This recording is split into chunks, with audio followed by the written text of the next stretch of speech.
Hey, how you doing? Trader Joe's. I'm just doing a little video review of a piece of gear I got here. This is it's called a Bata. It's really it's modeled after the Irish Shillelagh, a fighting stick, and it's made by Zombie Fighter Django on YouTube, or Primal Punch. The guy's name is Cedric. I'll put a link to his site below.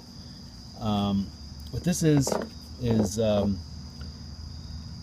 half-inch oak dowel is in the center of this, and Cedric is known for making really unique items out of rope, really heavy-duty type battle implements, and he came up with this idea, and it's amazing. And I just figured I would show it in some good detail to give you an idea of it, so you can appreciate it. In the center of this is a half-inch oak dowel, and then it's wrapped with very, very strong cord rope from a company called Erin Rope Corporation, and it's an Irish family that makes that's that company. Erin, like from Erin Go Bra, from Irish language. It might be the reason why this is modeled after the Irish walking stick, or Irish fighting stick, the Shillelagh. Usually it has, the actual Shillelagh is a piece of, it's a type of wood that has a root bulb at the end of it, and it's especially prepared to be very, very tough and durable.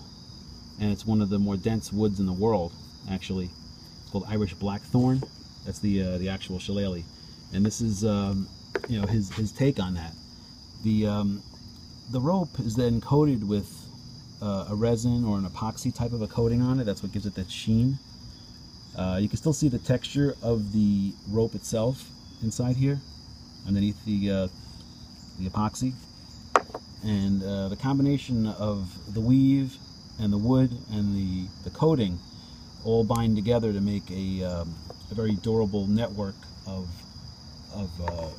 strength, and each one bolsters the other. The wood supports, the rope is actually stronger than the wood, but the wood gives it the shape, and so the wood could actually break if you were to hit something hard enough, or twist it in a way, or put a lateral force on it that could break the wood, but it would likely still stay together because of the network of the rope. I've not done that. If it's not made to be a load-bearing type of a thing, like a traditional walking stick, it's more made to be like a fighting stick. It's more made so that if you hit something with it, that it'll bend and flex, but without breaking as easily as a regular piece of wood would. And the way that he coats it with the epoxy and like the tightness of the way that he, if you've seen him, you can see he's a very strong person. He ties this and binds it in such a way that this is as hard as it could possibly be. It's rock hard, this whole thing. There's nothing soft about this at all. It absorbs the impact of a strike, through probably the central part of it, with the wood and the fibers that are inside of the rope, but it doesn't transfer the shock to your hand. So you could hit things with it without feeling a vibration impact, but it still has a lot of the energy that would be there from a strike. Now, the area I live is very rural, out that way somewhere. They used to be, they used to do fox hunting as a sport. This area, it kind of borders an area where there's a lot of affluent people, and a long time ago, those people used to hunt foxes for fun. Obviously, that fell out of favor and things like that, and but some of those foxes periodically would escape. So there are some foxes still out in the woods out here, and sometimes they get rabies. They get, their behavior is very erratic, If they are rabid and they go to bite you or something like that, you could end up getting rabies. So I'm nervous about that, especially since I'm walking at night with the dog, and the dog wouldn't know any better, and he would just lunge at it. And these things have been known to just come running out and bite you and then run off, and then you don't even know if it would be rabid or not, you know. So I always walk with some type of a stick, whether it's from a tree branch or something like that. So when I saw that Cedric was making these, I decided I want to get one because it's very interesting looking. Even though I'm not Irish, I grew up with Irish people, and my friend, they were off the boat from Ireland, and his father had like a Shillelagh. They had a number of different things like that, and I was always interested in it, and I always liked the culture, you know. And the Irish stick fighting is actually it's a martial art in Ireland, and you know it's getting a resurgence now, and there are a number of videos about Irish stick fighting. You can check them out on YouTube. If I can, maybe I'll put a link to some of them as well. There's clubs and things like that.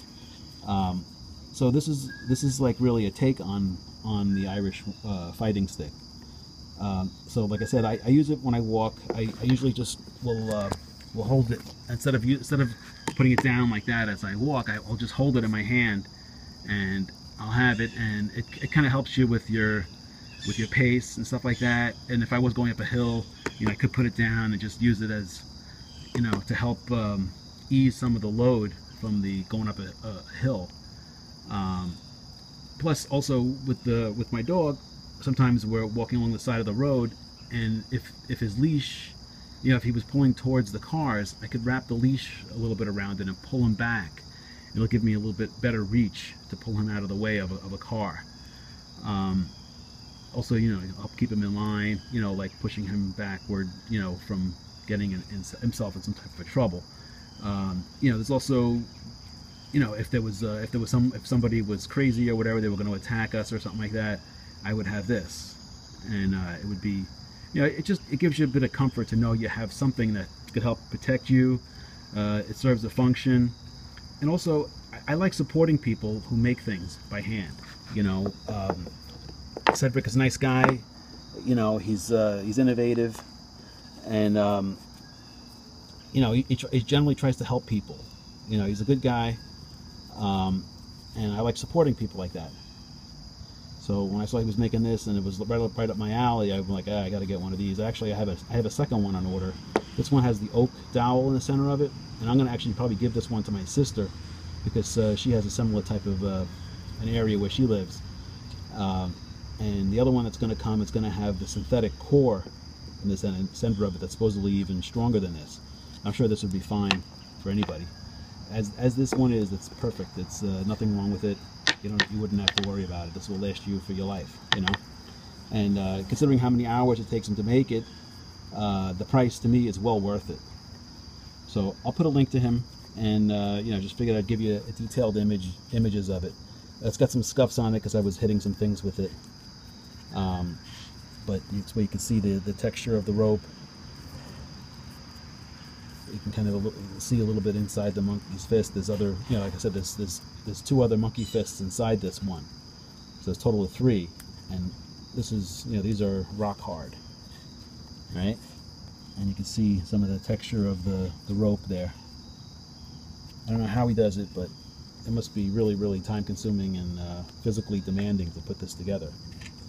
So, all right. So check out Primal Punch or Zombie Fighter Django. And if you like it, pick one up.